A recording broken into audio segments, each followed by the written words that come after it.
Production funding for Behind the Headlines is made possible in part by the WKNO Production Fund, the WKNO Endowment Fund, and by viewers like you. Thank you. The state of the Memphis airport tonight on Behind the Headlines.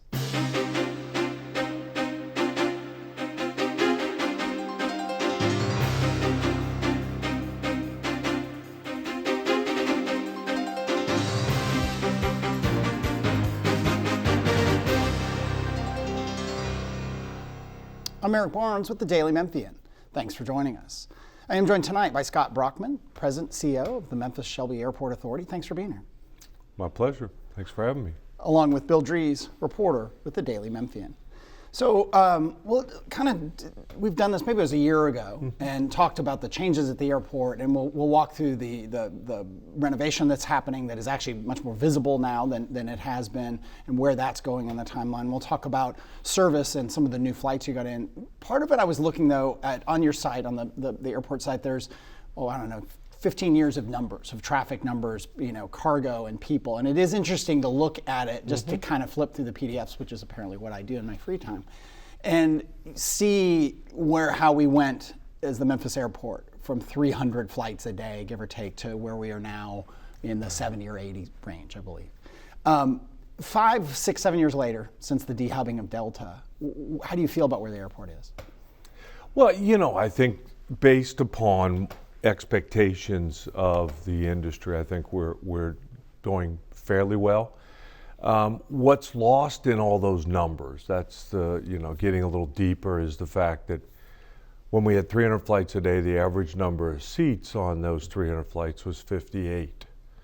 Today we have roughly 80 plus seat flights, and the average number is 100, I think 108.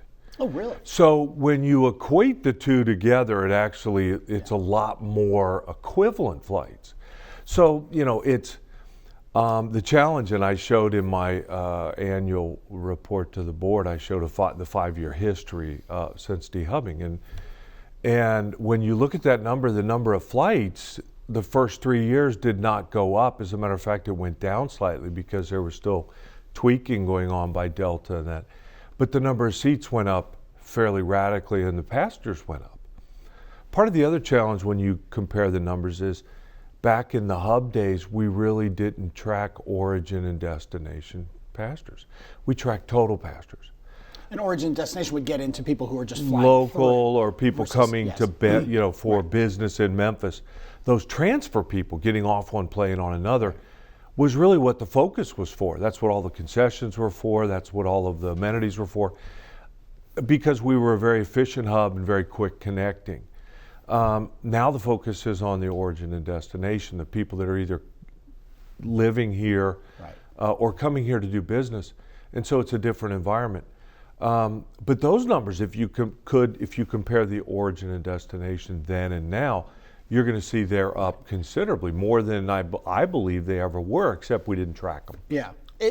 Right now, the airport has, 39 daily nonstops? Is that correct? Somewhere in depends on the day. It depends on the day, because some are... Something in the 35 to 40 range, we'll call it. That's the thing I think people most focus on and most miss, because when we were a hub, essentially as a Memphis person, you were just hopping on a shuttle. You were hopping on the hub, right? You were taking advantage of the fact that there were a couple hundred destinations. Well, it was 91. Memphis didn't justify those based on Memphis travel. We were sort of benefiting.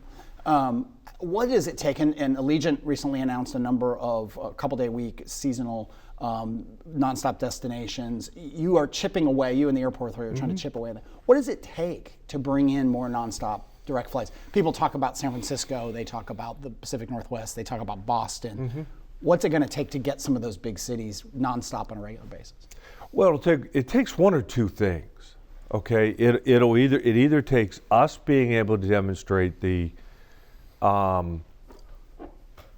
demand to that particular city on of sufficient daily basis to warrant the flight, because it's fine for an Allegiant to fly 2 days a week, but a Delta, United, American, Southwest, so on, they want to fly every day of the week. And if you don't have that demand daily, they really aren't interested in flying that flight. And that's our challenge right now.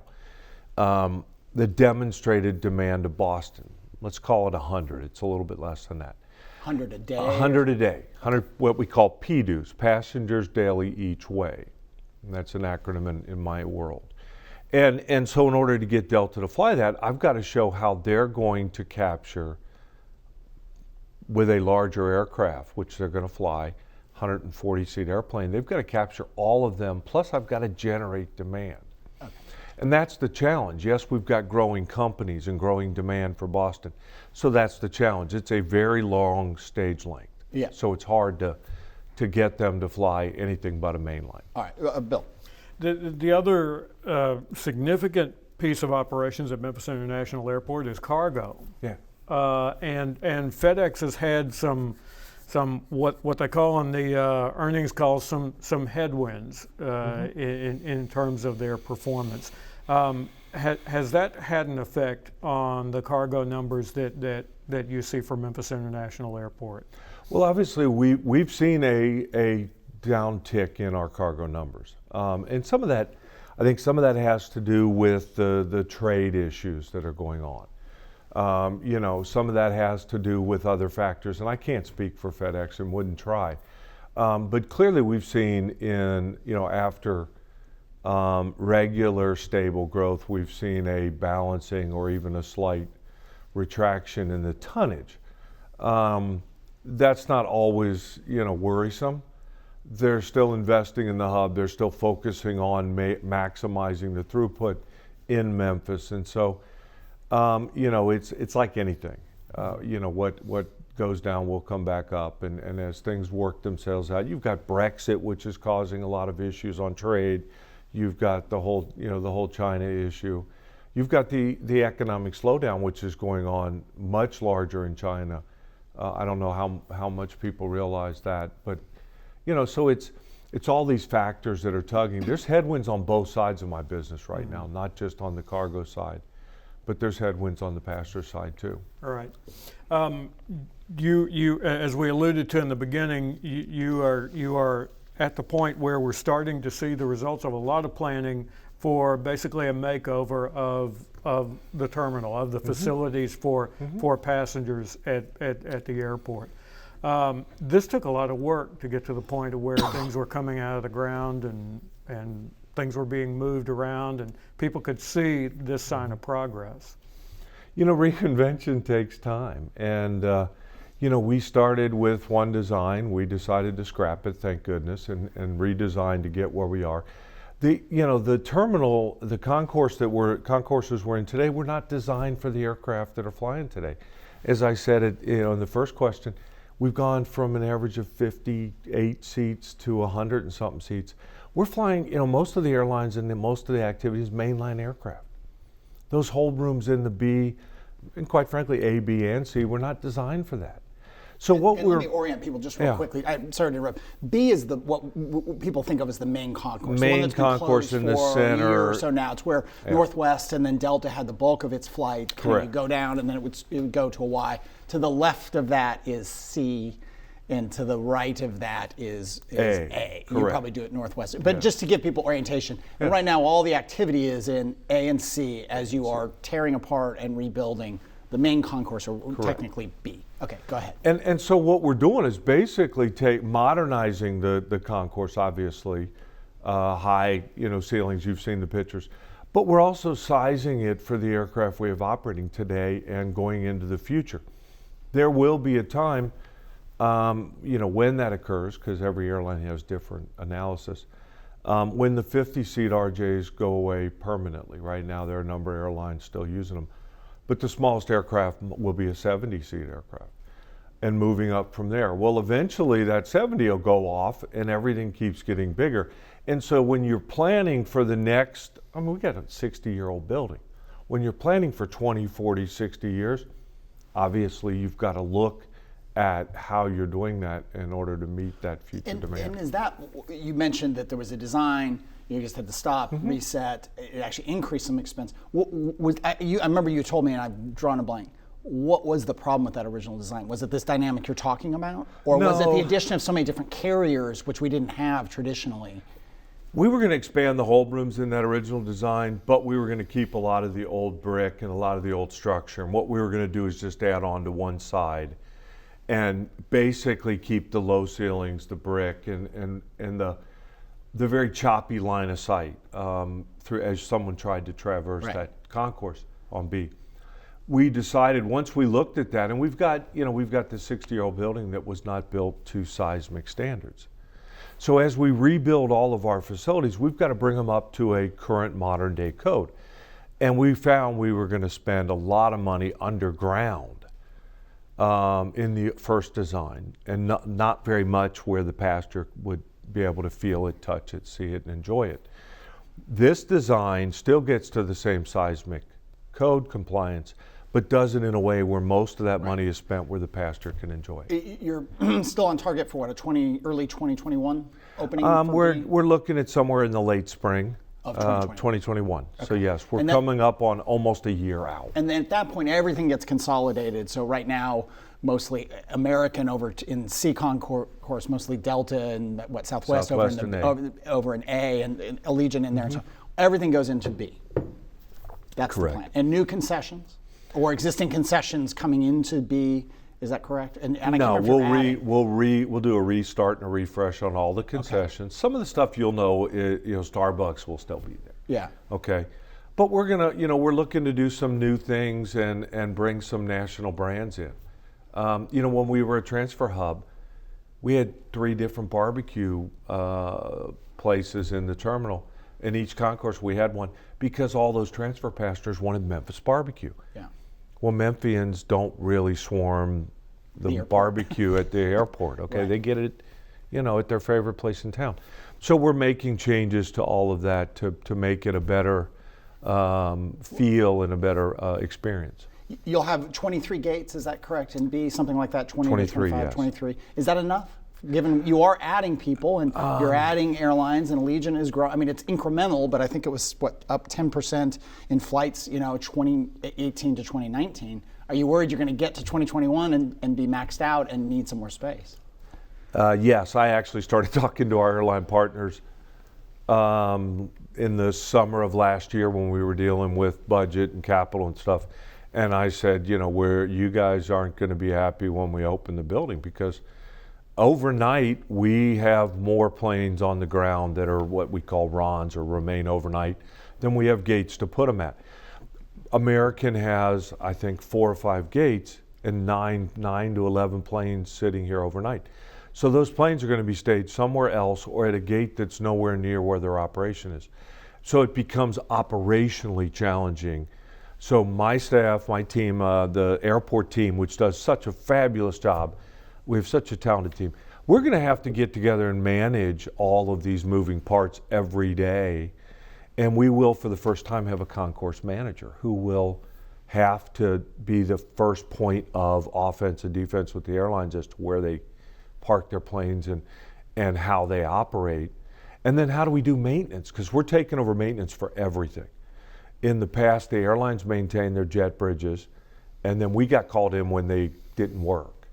Now we're gonna maintain them. We're gonna PM them. We're gonna fix them. We're gonna train our people to do it and make sure we can get them back Jet up and bridges running.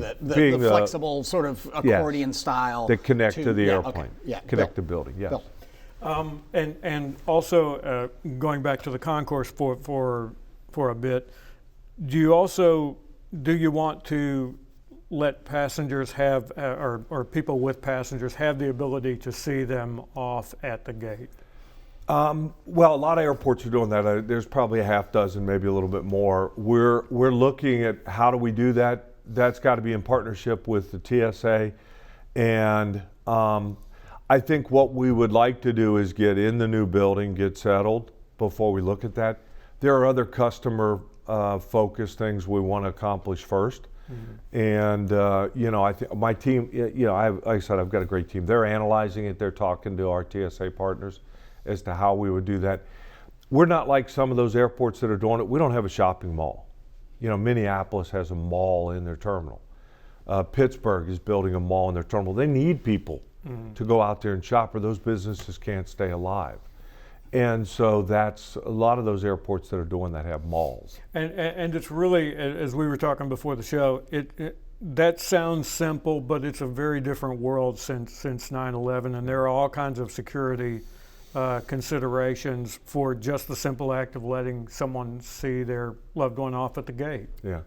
You just don't walk up to security and go, "Hey, I want to go and shop at Brooks Brothers at the mall, in the rotunda." That is not going to happen. You've got to go through a protocol to get it, and so it's a little bit more difficult than the public realizes. Yeah. We'll go through a couple things on the renovation. The overall budget is $245 million. That included a lot of things to get A and C ready to move everybody to. Okay. That included a lot of electrical upgrades so that we could power the new generation of jet bridges, the connections to the planes, with environmentally compliant and friendly features. And so a lot of that was behind the scenes. The actual contract and the project with Flinco, who's doing the modernization, is probably about $124 million. Half of that is what? Half of that is, passenger and then you've travel got at sea. another $36 million for jet bridges because we're buying all brand new jet bridges. Okay. So there's a lot of pieces in there. The $214 million numbers, or 224 is the right number total. Yeah, and that get paid for. That so is that bonds you issued? Revenue bonds. Part of that is bonds. And the rest. Part of that is what's called passenger facility charges. Okay. Part Will of those that be is increased as part of this, or is that the existing? No, passenger that's facilities? existing. We've already done that. We're already collecting. Part of those were used as what we call pay-go. They were used along the way, so we didn't incur any more debt than we needed to. Gotcha.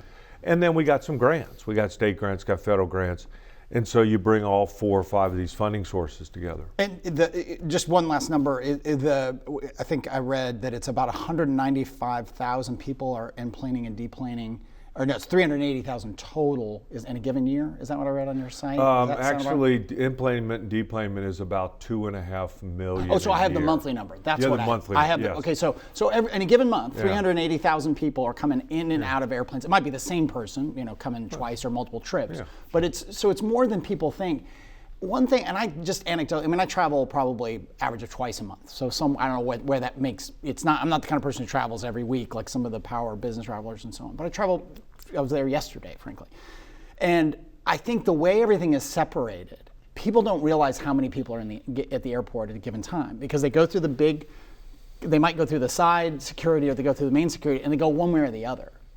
And I'll forget because I tend to fly over out of C. I'll be over in A and go, oh my God, there's all these people over here. Do you get that perception from people? People talk. You had the horrible article in the New York Times, a year ago, that sort of presented the airport as this dead zone and like a tumbleweeds blowing through it because they shot pictures in the parts that are dead, not the parts that have people.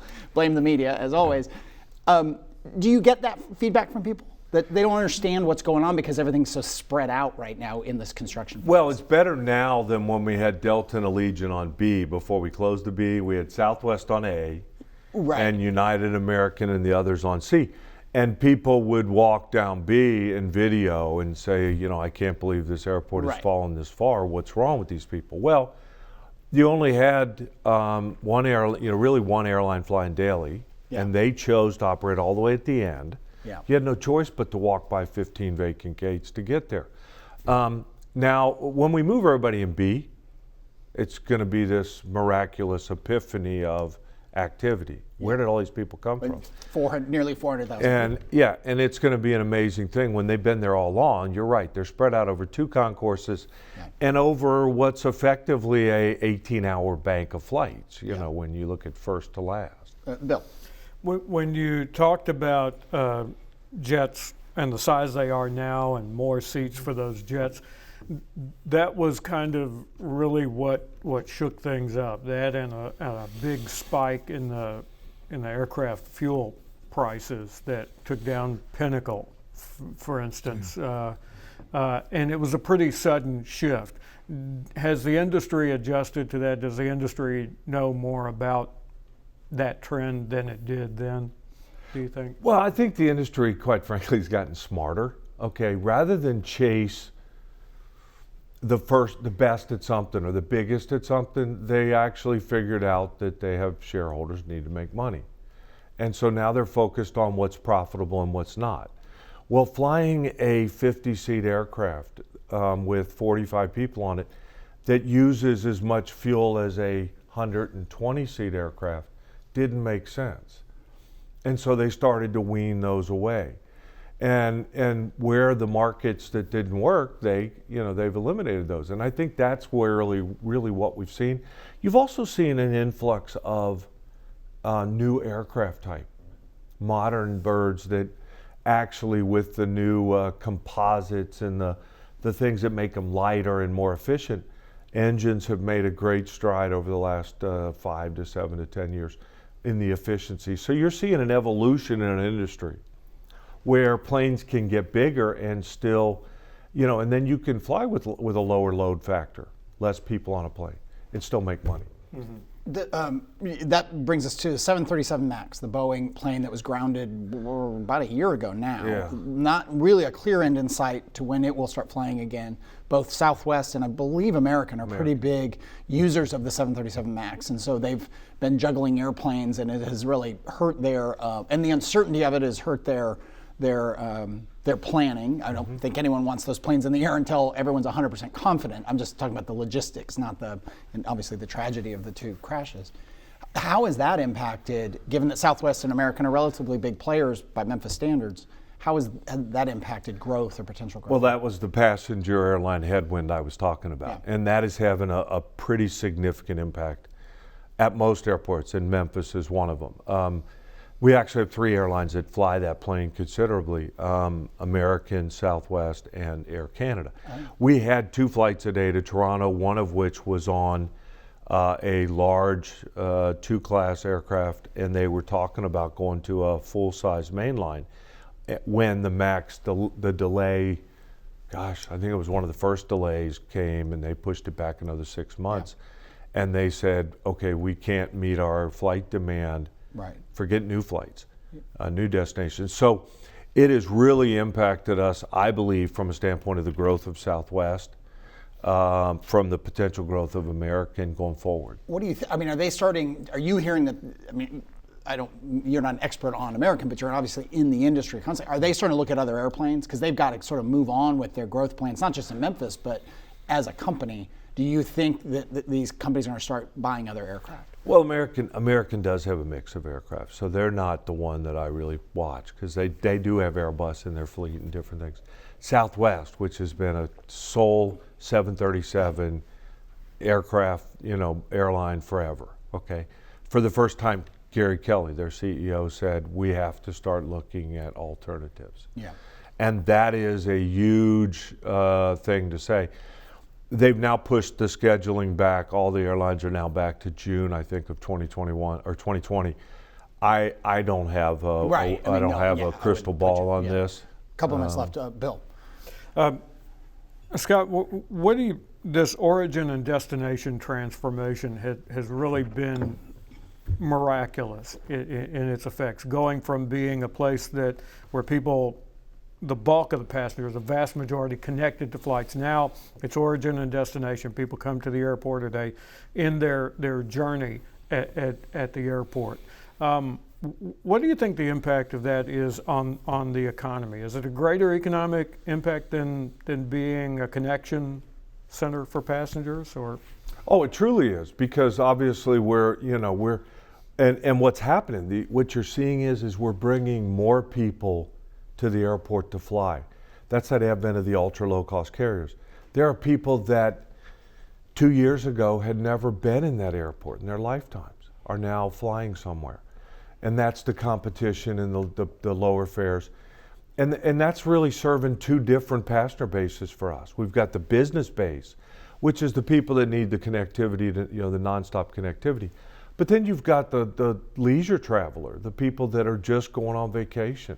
And how do you get me there cheaply? How do you get me there efficiently? And so it's serving 2 bases, but it's still the same wonderful community. I think it's much better economically when you can bring as many people as possible into that traveling generation, and expose them to the world. And that's what our role is, and it's fun. Minute and a half left. The garage, which was a little controversial when it was built, and it was built, the timing looked bad because it was built and it was huge, and then the economy hit and the hubbing hit. Is the new garage, the airport's garage, paying for itself? Oh, absolutely. As a matter of fact, we have opened 2 temporary surface lots for peak travel. Yeah. Okay, Thanksgiving, Christmas, spring break, start of summer. We're now relocating employees again and taking over employee lots for passengers. And that gets into, you all are looking at your next master plan, and we've talked about 2 things. The parking thing where it's overflowing, and I ran into that one time on a trip. And then the fact that you will, quote, only have 23 gates in the main new concourse. I mean, are you immediately going to go into another expansion to address some of these good problems, growth problems that you've described? We will address the gate needs going forward based upon projections. We will move to first phase, I think, at some point here in the near future of the west leg of the B. We're also looking at parking. Of course, the parking calculations get a little muffled because of the advent of autonomous vehicles. All right. Well, we will get you. I ran out of time. Asked you a big question, but I appreciate you being here. We'll get you back and talk about that. Thank you, Bill. Thank you, Scott. My pleasure. And thank you for joining us.